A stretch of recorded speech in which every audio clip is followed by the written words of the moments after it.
Quand tu penses à Tesla, tu penses pas juste à une putain de voiture de merde. Parce que ton Gilbert à côté, mec, c'est pas du branding qu'il fait. Et le résultat, t'as la même tête, la même voix, le même ton, la même moustache. Tu penses à l'audace, à l'innovation et à Elon.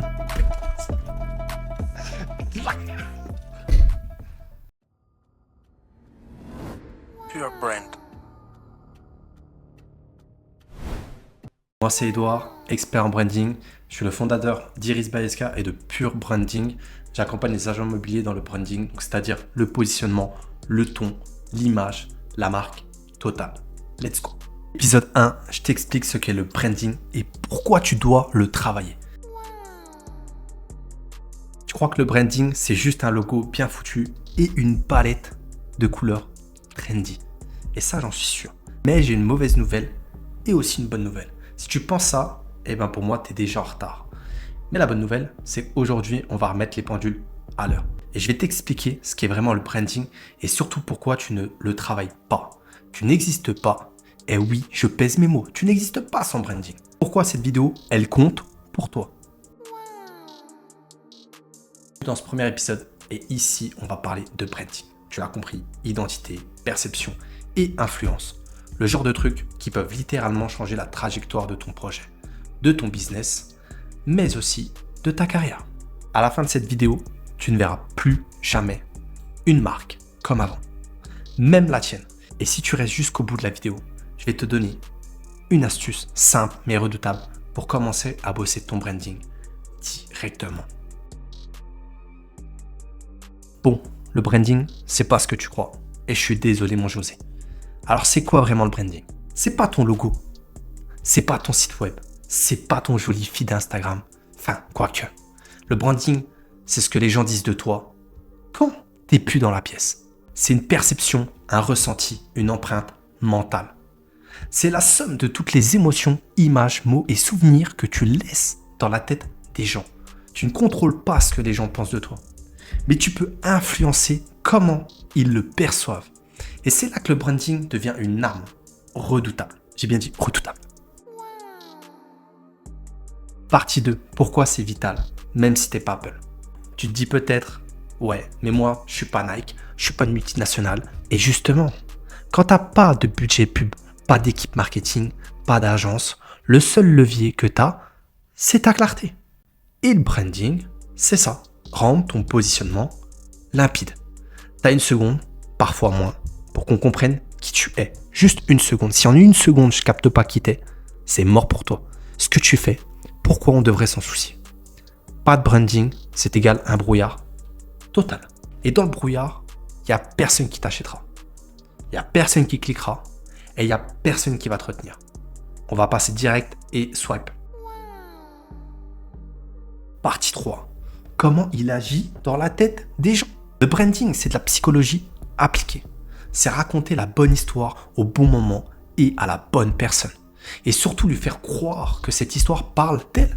Une bonne marque, c'est un miroir, un putain de miroir. Quand tu penses à Patagonia, tu penses pas juste à une veste. Tu penses à la planète, à la nature, à l'engagement. Check Patagonia si tu sais pas ce que c'est. Quand tu penses à Tesla, tu penses pas juste à une putain de voiture de merde. Non, tu penses à l'audace, à l'innovation et à Elon. Et pour créer cette résonance, faut pas juste dire des choses intelligentes. Faut créer une vibe cohérente partout. Partout où tu iras. Partie 4. Les erreurs que tout le monde fait. Parce que je suis sûr toi aussi t'en fais des erreurs, bordel de merde. Croire que le branding, c'est du maquillage. Du putain de maquillage de gonzesse. Non, c'est de la chirurgie identitaire. Et l'erreur numéro 2, c'est copier le voisin. Parce que ton Gilbert à côté, mec, c'est pas du branding qu'il fait. Et le résultat, t'as la même tête, la même voix, le même ton, la même moustache. Et tu lui ressembles et tu ressembles à tout le monde. Et quand tout le monde se ressemble, il n'y a personne qui se distingue. Et il n'y a personne qui va te distinguer, donc tu vas rien vendre du tout, mon pote. L'erreur numéro 3, c'est faire du branding à l'envers. Tu penses d'abord à ton logo, à ton site internet, à ton slogan, alors que tu n'as pas clarifié qui tu es, pour qui et pourquoi on devrait te croire. Parce que si tu n'as pas fait ça, mec, je ne sais même pas comment je vais pouvoir te croire.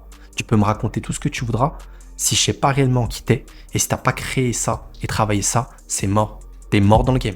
C'est comme construire une maison. Tu vois, t'imagines là la maison que tu construis. Et tu commences par peindre tes putains de volets avant de construire ta maison. Partie 5. Par où commencer? Là, on rentre dans le concret. Ok, là, si tu es là et si tu es encore dans cette vidéo, c'est que tu es convaincu. Et si tu veux poser les bases, voici 3 questions qu'il faut que tu te poses maintenant. Que tu sois dans ton lit, dans ton salon ou que tu sois avec ta meuf, pose-toi ces 3 questions. Qui suis-je quand je ne force pas? C'est là. Quel est ton ton, bordel de merde? Ta voix, ton style. Tu vas pas vendre ton offre, tu vas pas vendre ton putain de projet en ayant le dos bossu comme ça et avec une petite voix comme ça. C'est pas possible. À qui je parle? Et quand est-ce que cette personne veut ressentir? Qu'est-ce que tu vas faire ressentir à l'autre en face de toi?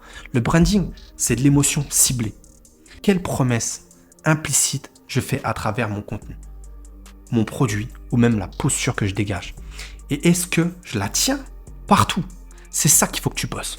Et c'est les 3 questions qu'il faut que tu te poses. Quelle promesse implicite je fais à travers mon contenu, mon produit, ma posture? À qui je parle? Et qu'est-ce que cette personne veut ressentir de moi? Et qui suis-je quand je ne force pas? Juste ces 3 questions. Si tu réponds déjà à ça, honnêtement, tu es 1000 fois plus avancé que la majorité. Petit rappel en passant. Si tu as envie d'avoir d'autres vidéos comme celle-ci, où on démonte les clichés et on parle vrai, cash, pense à t'abonner sans pression, même tu vas kiffer la suite. C'est une certitude. Conclusion, résumé, et je vais te teaser un petit peu l'épisode 2. Let's go. Le branding, c'est pas un habillage, et ça, je pense que tu l'as compris, c'est une boussole. C'est ce qui aligne ton feed et ta forme, José, pour que les gens captent, kiffent, retiennent et reviennent. Dans le prochain épisode, si tu es encore là, si je suis encore là, on va rentrer dans le concret, dans le game.